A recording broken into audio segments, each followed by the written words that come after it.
friends. This is Brenda from Love's Inner Voice, and I have a beautiful guest today, Kathleen Joan, and we'll introduce you to her later.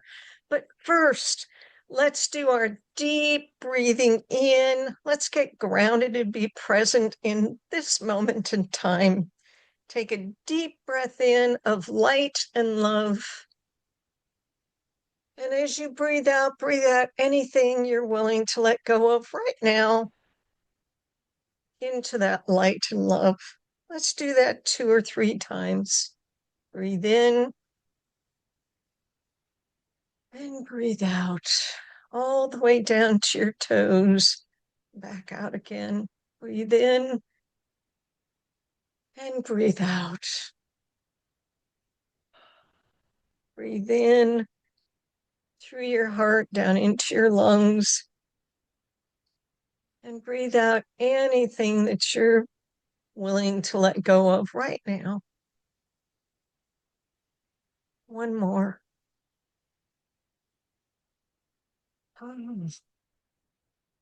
It always feels so good. That's my pause when I'm feeling really stressed. I just take a nice deep breath and let go of that stress for the moment. So Kathleen Joan, oh, she's a buddy of mine on a spiritual level. Um, she is a priestess of the Brigid, dedicated to the resurrection of the divine feminine in today's world, especially among those with Christian ancestry like we both have. Mhm. Formed as a spiritual seeker and leader in the Catholic Christian tradition, she holds a dual master's degree in theology and ministry. And she is so good at ministry, and she's been doing this for over 15 years. Both ministry inside and outside the Christian traditions. Kathleen guides women from Christian backgrounds to reclaim the sacredness of the wild feminine. I love that, the wild feminine within themselves, because we do have some wildness because we've never really touched it before. And the place in the Divine Mother's return today. Mm. Through channeling, energy healing, women's circles, retreats, and goddess courses, she helps women welcome in a new paradigm of balance between the feminine and the masculine, one that begins in our hearts and flows out into the healing of our communities and our world. What a gift you are, Kathleen. Thank you so Oh, much for being here. How did you thank you, discover the Brenda. divine feminine? Oh, yes. Thank you for that beautiful welcome. Thank you for having me on the show. It's so great to be back with you again. I know we've had some Yes, it conversations is. before. Yeah, so discovering the divine feminine. Well, so you mentioned that you're also from a Christian background, Yes. right? And I was raised a cradle Catholic, right? So, I Me was too. very, yeah.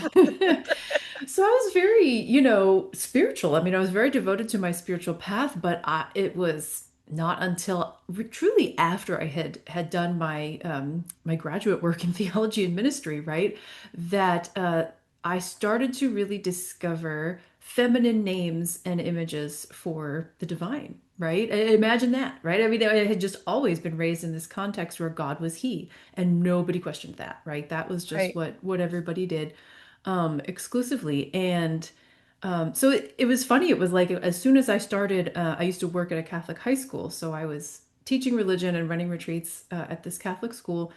And during that whole time, it was like the sacred feminine just kept coming in. She called to me. I found a Lutheran goddess church in San Francisco because San Francisco, right? I mean, one of these places where Right. there is a lot of goddess, right? Like movement, and you can find that and like all of the names and images for the divine had been converted to feminine while still maintaining some roots in Christianity, right? And I was like, what is happening here? Like this is like completely different, right? And I also I had met actually a Hindu guru named Amma. Many of your audience may be familiar with her.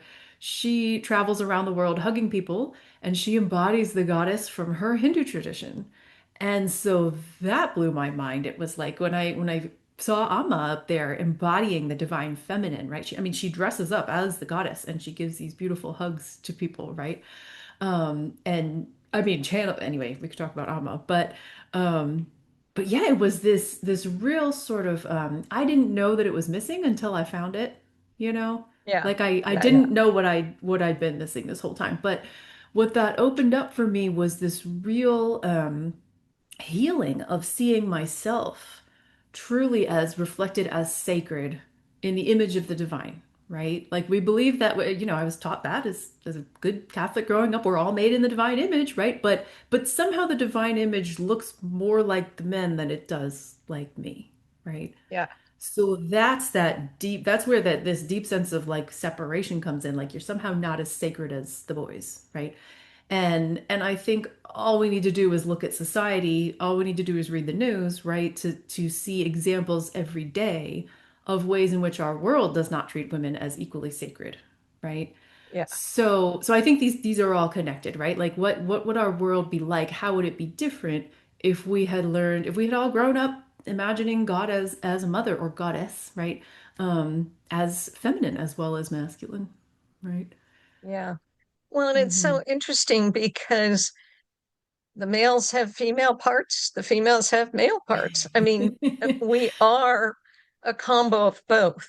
And so we are the divine feminine masculine combo, Yes. except that the female kind of got left out in the shades somewhere. Right. Right. Yes, we absolutely like we all have feminine and masculine within us, right? And I Yes. think this is really something that our society is rediscovering and learning from our gender queer or gender fluid or transgender siblings, right? Like people who truly embrace and embody and express gender in a lot of different ways, right? Right. Um, and we're kind of remembering that. We're having to relearn that, but um yeah, we all have masculine and feminine within us, and yet somehow the divine, at least in Western Christianity, right? The divine has always been associated with just the masculine, like you said. It's like we forgot the other half, right? Yeah. Yeah. So, mhm. And so, seeing God as she, um, it's to me, it's the name doesn't matter, but Mhm. to humans it does. And to certain humans it matters even more. Mhm. And because it's all energy and it's all loving energy, it's all love. Mhm. But for some reason we have to have labels because that's Yeah, and part for of some who reason we we have to are. have right, and like when the problem is when the labels only allow this much to be Yeah. labeled as sacred, right? Yeah. And Yeah. then we got to expand our label. I mean, yes, if our brains need labels, then we got to make sure that we have names and images that reflect all of us, all of who we Right. are, right? Right. Yeah. So Christian backgrounds, we both have that, both Catholic Hmm. backgrounds. Yeah. How is it showing up for you, or how is it showing up for you when you had that realization and relating God as she to Christians who are so maybe stuck? Oh, yeah, right. That's a great question. So, yeah, I mean, one thing that I often point out to people is like the sacred feminine, the sacred she's actually not completely absent from the Christian tradition, right? Like we've been so taught that like God is He, God is Father, King, Lord, this. Right, But right. if we start to uncover like, well, where has the sacred feminine actually been present? We're not starting from zero, right? Like there No, are feminine names and images for the divine in the Bible, actually. yes, There's, Ruach, the spirit, who is feminine. It's just a feminine term in Hebrew. There's Sophia, who's wisdom, who we're gonna hear a channeled message from in a little bit. yes, we are. Um, and there are feminine, historical women who have represented the face of the divine feminine, probably the most prominent being Mother Mary, right? Right, And I always tell the story about, my Catholic ancestors before Vatican II, before the when the mass was all in Latin and the priest was up right. at the front doing Yeah, whatever I he's remember doing in that. Latin. You remember Yeah, that, right? I do. And yeah, and what were the people praying in the seats? They were sitting there praying the rosary, right? Yeah, which Praying is the rosary Mary. to Mother Mary. Hmm. So Yeah. it's like the feminine, it's like people have needed a mother. They need a divine mother to Yeah. pray to. So the mother of Jesus became this face of the divine feminine Yes. for us, Yeah. right? And she Yeah. certainly she's this powerful Yeah. presence of her own, right? Like there's all these Marian apparitions, and people have all of these Right. spiritual experiences specifically Right. around Mary, right? In the Right. Catholic tradition. Yeah. Yeah. Well, and we call Mother Earth Mother Earth. Hmm. I mean, we've always called Earth Mother Earth, Yeah. and Hmm. we are part of her as well. Absolutely. Right. Yeah, the earth and the feminine have been closely Yeah. associated, right? Closely Hmm. associated. So, who are some of your favorite goddesses to work with? You mentioned Sophia. Are there Yeah. others? Yeah, well, I do work a lot with Brigid, so that the name of Right. my ministry is Brigid's Flame. And Brigid, I love her story because she was actually an ancient Celtic goddess before she was a Christian saint. Hmm. So in the sort of Celtic pagan druid tradition, Brigid is the goddess of the sun and also of fire. Her name is linked to the English word bright, actually. Like Brigid is related to the bright, the shining one, right? Hmm. So she's the sun, she's fire, she is yeah, she's that kind of awakening energy that like wakes up the earth after winter and she brings back the spring, right? So Brigid was this beloved goddess, and when Ireland became Christian, they kept her, but they just made her a saint, right? They just Makes brought her right perfect in, sense to me. like, yeah, exactly. We're not going to get rid of Yeah. her, right?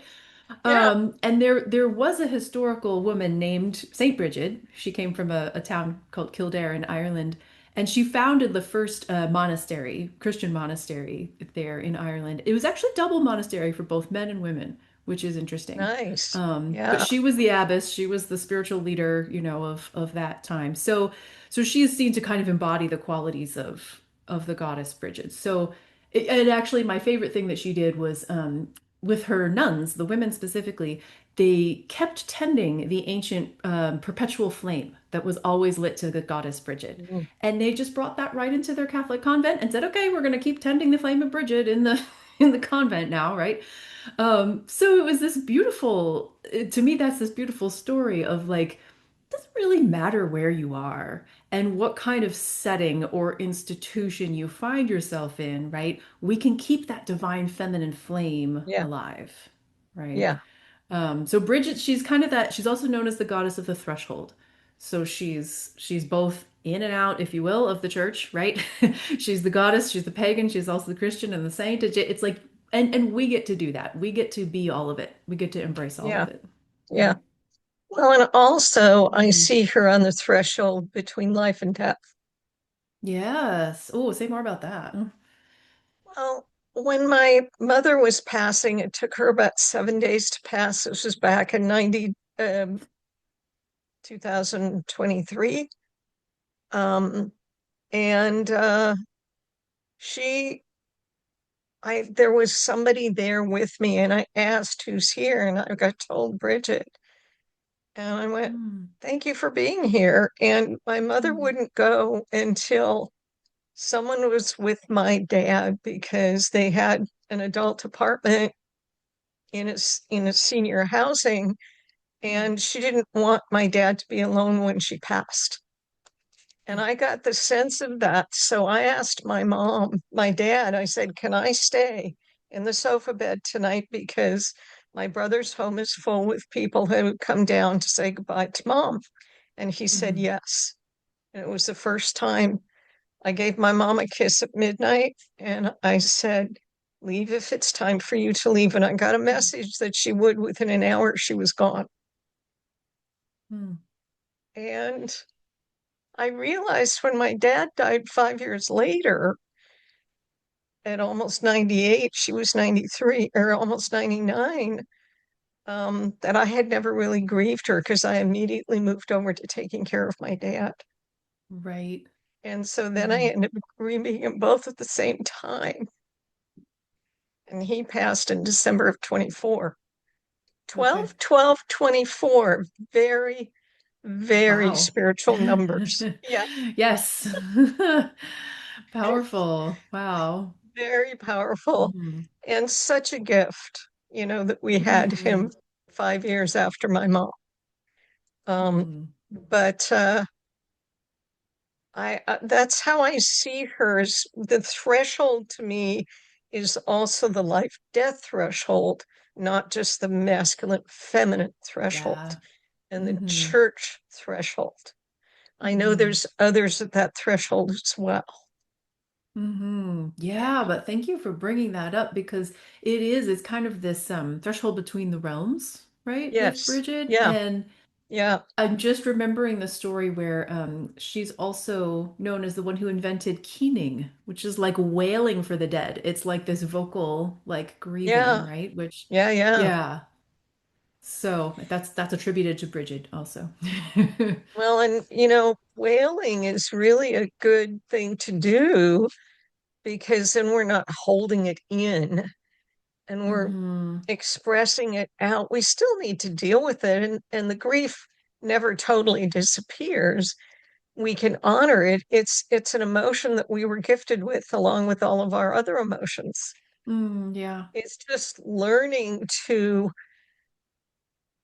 be with it and not let it run me or run Hmm. us. And I had to Hmm. come up, I love acronyms. I had to come up with an acronym for grief. Oh, yeah. Grateful, rebirth, internal energy flow. Because I realized that without rebirthing myself as the eldest child now with no parents, not that I want to be the matriarch of the family in any way, shape, or form, but the whole relationship changed. And so I needed Hmm. to rebirth myself.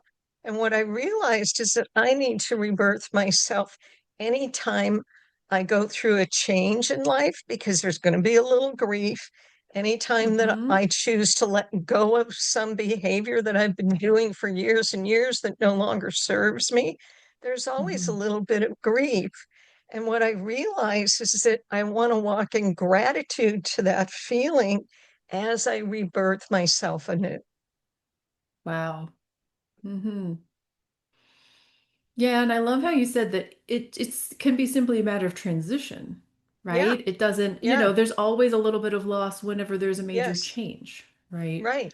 Yeah, Even if it's yeah, positive, even if it's for our good, right? yes. Even if it's for good, it's there Hmm. still could be a little bit of grief there, and we or loss, and grief usually Hmm. goes with loss, and that could be a threshold too. It's just walking through that into the Hmm. rebirth and being Yeah, grateful for a chance to learn something about myself right.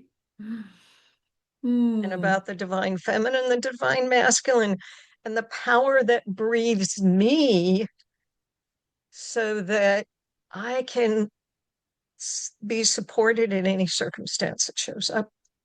Mm. The power that breathes me. The power that breathes me is more powerful than any circumstance I can be in. Hmm. Yep. And that's the truth for all of us if we're willing to accept it and honor it. Hmm. Ah, I see Wow. Sophia there, I ready to was just come thinking in. this is a good time for her to come through. Yes, okay. Well, thank you, Brenda. Yeah, I'm just, receiving all this wisdom from you, but it sounds like she wants to talk too.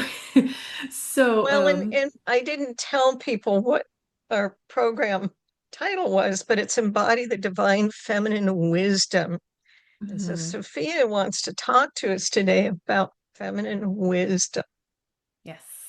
Yeah. And So, Sophia is a name for wisdom found in the wisdom. Bible, right? Yeah. Divine wisdom, and it's feminine. So she is a powerful biblical figure of the divine feminine.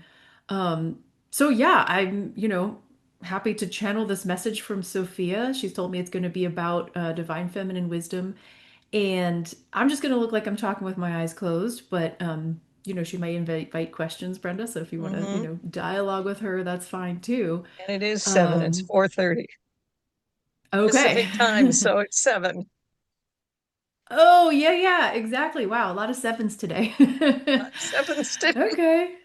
Great. Well, I'm Okay. just going to take a moment to ground Sure. and Thank connect, you. inviting in Sophia. So what I would invite, the listeners to do is if you can, create a quiet space for yourself, if you can, settle back into your grounding and maybe just opening your heart to receive whatever wisdom is perfect for you today, right? Whatever Sophia is going to say that is exactly what you need to hear in Yeah. this moment. So just going to take a moment here. Mm. And Sophia, we are ready for you.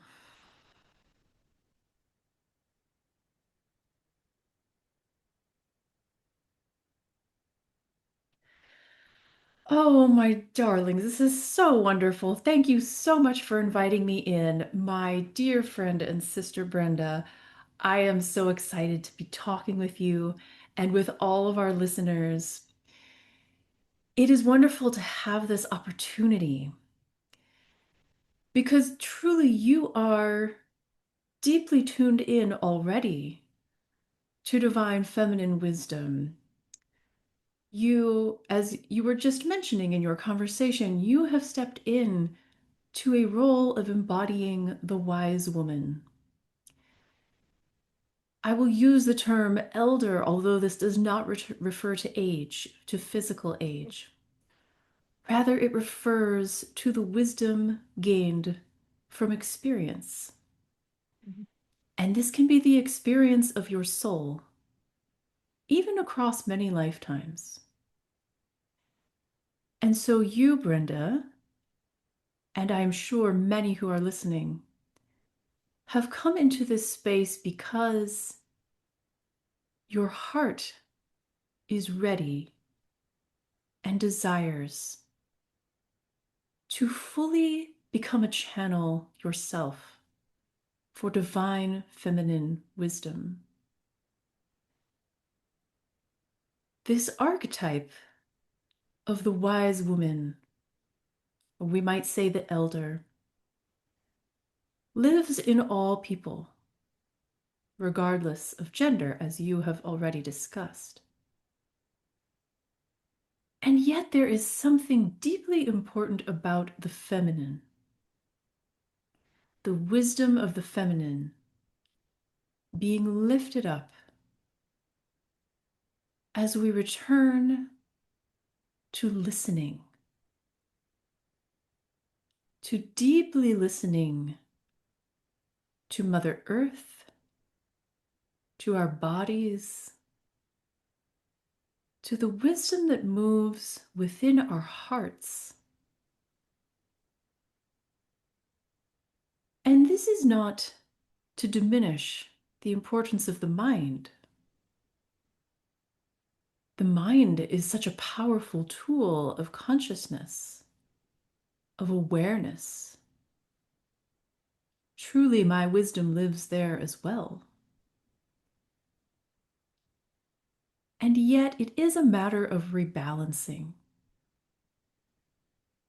The wisdom that, as you have already discussed with Kathleen, has been negated or pushed to the side is the wisdom of the feminine. And this is deeply connected, though not separate from the mind, but it is deeply connected to the heart, to the body, to the deep knowing of your intuition within you, and to the earth, to Mother Earth herself, who is indeed an embodiment of a goddess in her own right. Some of you call her Gaia or Mother Earth as a name for the divine feminine. There is a reason that the wise women have been revered as elders, as vessels of sacred knowing throughout traditional human cultures. Again, there is an ancient knowing of the feminine that often ripens with physical age, yet is not limited by it. And it is this that humanity must return to paying attention. So often, and this is such a distasteful aspect of patriarchal culture, I hesitate to even bring it up. But there is a way in which elder women and their wisdom are discarded or pushed to the side as if they have no more use. Yeah. And this could not be further from the truth. The wisdom of the wise woman is meant to guide the entire community. For it is she who knows from experience. It is she who has learned to listen and to hear and to be guided, as you said earlier, Brenda, so beautifully, to be breathed by the very breath of the divine within. This is the wisdom that humanity needs now. And I, Sophia, dwell in a special way in your wise women, in your elders, and in those of you who step in to this role of leadership, but leadership from this space of deep knowing that is truly the role of the wise woman and the elder.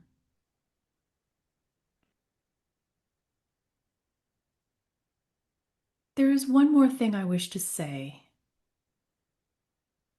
which is that the wisdom of the feminine, the wise elder woman, is always expressed in care for each and every member of the community.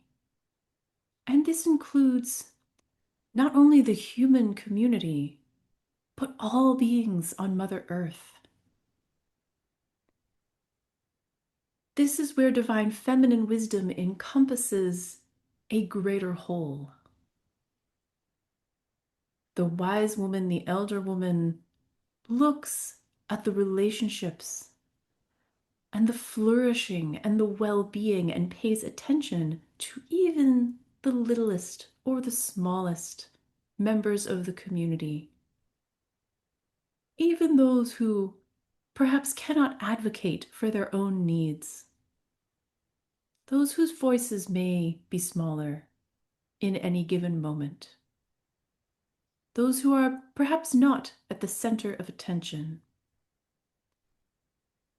These are the ones who the elder woman, the wise woman, sees and notices and cares for and loves. And she asks the question, how can we as a community extend the goddess's infinite, tender care to this one, and also to this one, and also to this one? Because each member, each child of the goddess is infinitely precious. And where the logical mind and patriarchal structures may become overwhelmed and think, how can we possibly care for all? The wise woman sees an infinite flow of abundance that is available if only we choose to focus it, if only we choose to prioritize the well-being, the flourishing of all. We must make this our primary goal before all other goals. For truly, what else is there? Human flourishing on earth is nothing if some are left out. And so this is where the elder woman, the wise woman, draws the community together through the sacred portal, the sacred knowing of her heart. Remembering my care for all,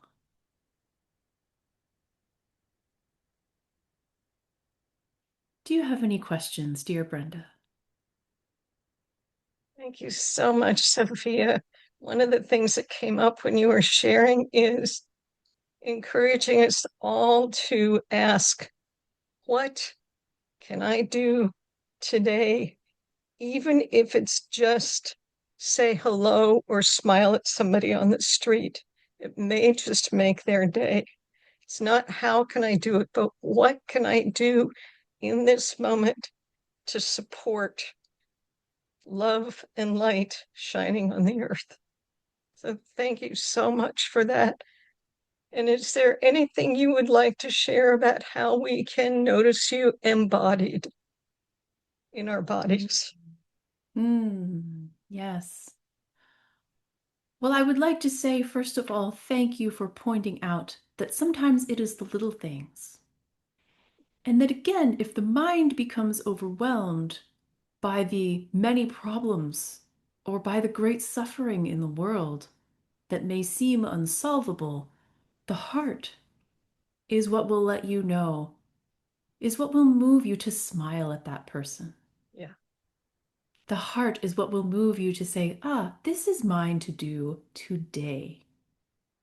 Perhaps it is very small or seems small. But again, nothing is forgotten Yeah. in my wisdom. Yeah. And as far as noticing wisdom in your body, the answer is both simple and may require some practice No because it surprise is there, a Sophia. matter. Oh, yes. Simple is not always easy, but it is a matter of paying attention. As you led this breathing meditation at the beginning, it is a matter of returning over and over again to noticing how the body is speaking,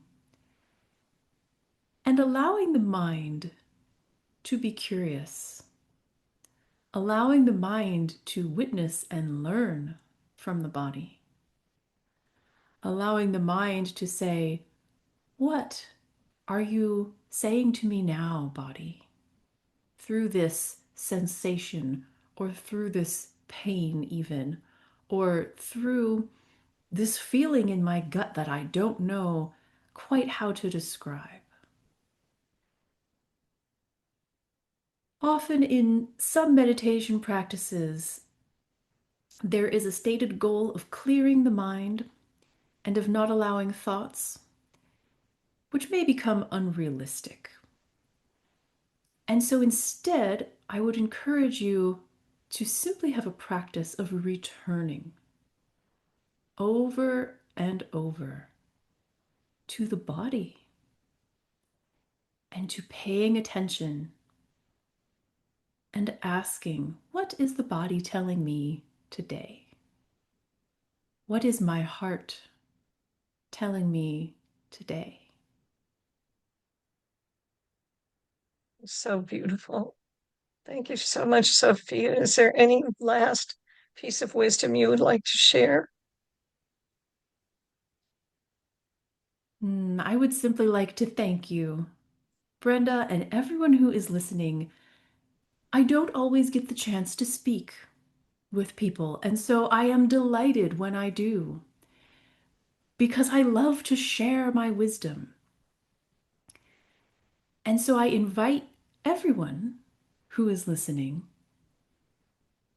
to open up, perhaps, to sharing a little bit of my wisdom through you, a little bit of the wisdom that is moving in your own heart, because this is how I speak to the world.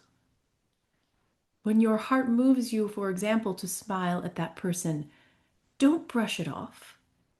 Pay attention. This is how my heart is moving me today. Or my heart is moving me to say a particular message to someone I love. Pay attention to this. Or to perhaps publish an article, or to have a conversation with someone in your workplace, or simply to hold space and presence while another can share their heart with you. All of these are ways that you share my wisdom with the world. So thank you all for being vessels of my wisdom and my love returning. We will talk again very soon. Thank you, Goodbye for now. Sophia. Bye. You you are most welcome. Goodbye for now. Now I have tears. I'm just going to take a moment so you can Yep. come back. Thank you, Sophia. Kathleen back to earth. Take another deep breath, everyone. Nice deep breath. That was a gift.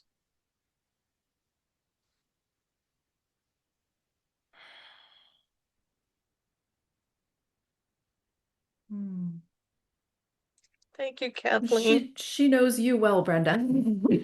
I could tell. She's like, it's my friend Brenda.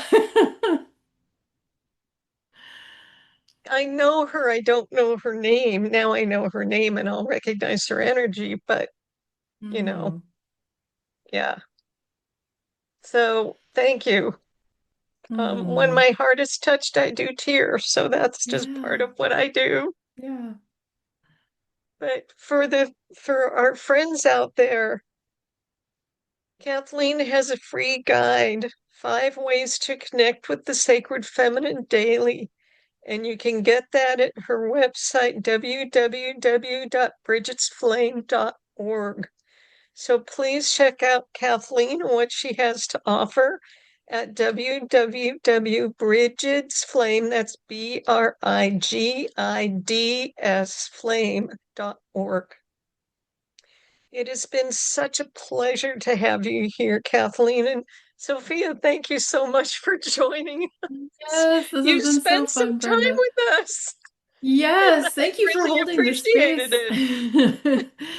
Yes, no, this is a beautiful space. And you and I had connected earlier about like we were both kind of sensing Sophia today. So it's like she Yes, we definitely were. like wanted, this co-created space to speak in. So yeah, Yes, thank you. yes. Do you have any final wisdom of your own to give us before we Mm, say goodbye?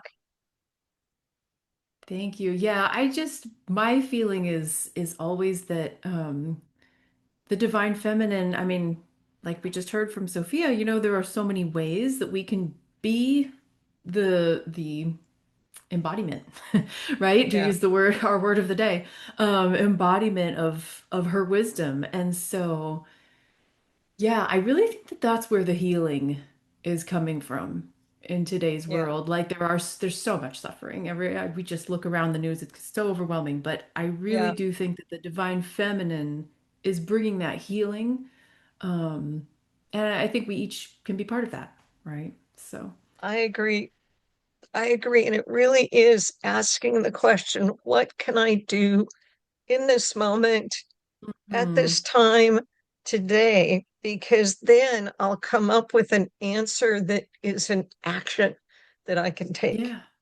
The how Mm-hmm. doesn't always give me an action, but the what always gives Mm-hmm. me an action. Mm-hmm.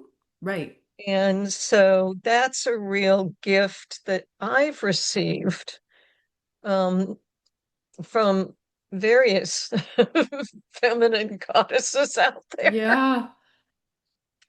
and feminine people like you and me who share our wisdom, Mm-hmm. you know, Yeah. with the world. So Yeah. again, check out Kathleen's free guide for 5 ways to connect with the sacred feminine daily at www.brigidsflame.org. Thank you Mm. so much for joining us today, Kathleen. Oh, let's do some deep heart breathing so that we can all Mm. come back in to our bodies. And when I take this deep breathing, I also open myself up to the spirit, the feminine goddess, the spiritual, to love and light. when I take the pause to deep breathe and really connect with Mother Earth and Father Sky, as I call Father Sky. Mm-hmm. Thank you all for being here.